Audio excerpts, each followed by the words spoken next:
saudara di rumah diberkati Tuhan, dijaga oleh Roh Kudus Tuhan Yesus dalam keadaan sehat. Kita mau sama-sama berdoa dan belajar firman Tuhan hari ini. Tuhan Yesus, terima kasih Tuhan atas kebaikan Engkau. Terima kasih atas kasih sayang Engkau. Berkatilah hamba Engkau yang akan menyampaikan firman Engkau. Dan Tuhan bukalah hati dan pikiran kami, supaya kami sungguh dikuatkan oleh firman Engkau. Dalam nama Engkau Tuhan Yesus kami berdoa. Amin.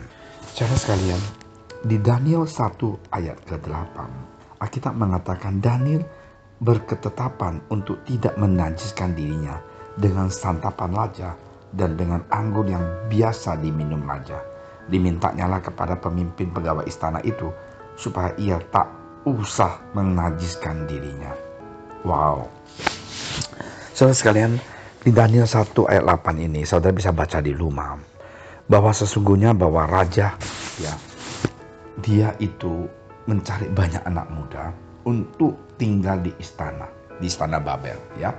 Di mana Nebukadnezar ini dia mau menjadikan anak muda ini pemimpin dan ataupun penasehat dia. Dan dia memberikan anak-anak ini makan yang enak, tidur yang enak, dan wajahnya semuanya cantik dan ganteng. Nah, tetapi ada 4 orang Yehuda, Daniel, dan Hananya, Misal, dan Azalia.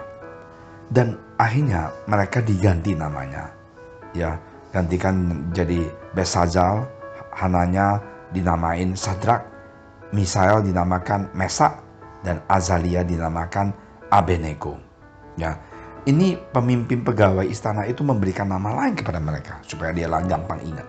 Nah, saudara sekalian, dan Daniel mempunyai satu keberanian, yaitu dia tidak mau menajiskan hidup dia dengan makanan si raja. Dan dia bilang sama pemimpin pegawai istana, Pak, tolong jangan kasih aku makan ini. Dan pegawainya bilang, nggak bisa kalau kamu tidak makan makanan yang bervitamin, bergizi ini. Kalau kamu ini kurus dibandingin dengan yang lain, kepala saya bisa di meja raja, dia bilang. Dan Daniel begitu luar biasa. Dia katakan kepada pemimpin pegawai itu adalah, oke, kalau gitu boleh nggak kita coba 10 hari deh. Kalau 10 hari kita menjadi kelempeng dan kurus dan tidak wajah kita loyo ataupun whatever, kamu silakan kasih kita makan. 10 hari lamanya. Sesudah 10 hari, dan Daniel sama teman-temannya ketemu dengan pegawai itu. Dan pegawai itu kaget. Wajah mereka hanya makan sayur dan minum air lebih cantik, lebih bagus daripada mereka yang makan makanan raja. Jadi mereka hanya makan sayur dan air. Dibandingkan dengan pelawakan orang-orang muda yang makan dari santapan raja, mereka punya wajah itu lebih bagus. Nah, saudara sekalian, inilah yang luar biasa. Mereka taat kepada Tuhan. Dan Tuhan itu lindungi anak-anak muda ini. Kita harus mempunyai keberanian untuk mengatakan, aku cinta Tuhan. Aku mau melayani Tuhan. Aku adalah milik Tuhan. Daniel adalah contoh yang luar biasa buat kita untuk apa? Belajar.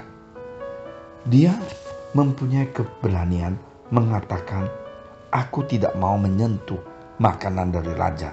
Maaf kata, yang najis. Dan dia tidak mau. Karena iman dia, karena keberanian dia, Tuhan jamah. Pegawai istana itu sayang sama mereka. Dan inilah yang harus kita tahu, bahwa sang raja ini hanya manusia. Kita punya Tuhan adalah raja di atas segala raja, Tuhan di atas segala Tuhan. Mari kita jangan takut untuk mempunyai keberanian untuk mengatakan, iya, saya cinta Tuhan. Ada satu pendeta memberikan kesaksian Dia mengatakan bapaknya itu seorang yang cinta Tuhan. Dan dia tidak mau melanggar perintah Tuhan. Dia kerja di posisi yang cukup tinggi, menjadi istilahnya salah satu staf menteri kedokteran. Dan dia mengatakan, saya tetap pegang kepercayaan saya, tidak korupsi, tidak melakukan yang aneh. Dan atasan dia itu tidak suka dia karena atasan dia itu mata duitan, korupsi. Dan bapaknya katakan kepada Pak Pendeta ini, biarpun seluruh dunia punya orang tidak suka dengan saya tetap mau pegang prinsip saya, mempunyai keberanian mengatakan apa iman saya dan taat kepada perintah pengajaran Tuhan Yesus. Nah, inilah saudara sekalian, banyak orang yang di dunia ini yang hanya Kristen KTP, yang tidak berani mengatakan, aku mau pegang prinsipnya Tuhan Yesus. Biarpun apa yang terjadi, biarpun saya dipecat oleh atasan saya tidak peduli. Saudara sekalian, marilah kita belajar seperti Daniel, mempunyai prinsip dalam hidup. Iman kita itu jangan goyah. Di dalam segalanya itu, kita jangan menyimpang ke kiri ke kanan. Kita memandang ke depan, memandang Yesus yang adalah finisher, the beginner and the finisher. Dia adalah pemula dan akhir. Itulah yang harus kita mandang. Seperti Daniel, dia tidak mau melanggar ataupun mengkhianati perintah Tuhan. Dan apa akhirnya? Dia diberkati Tuhan, berlimpah-limpah dan luar biasa.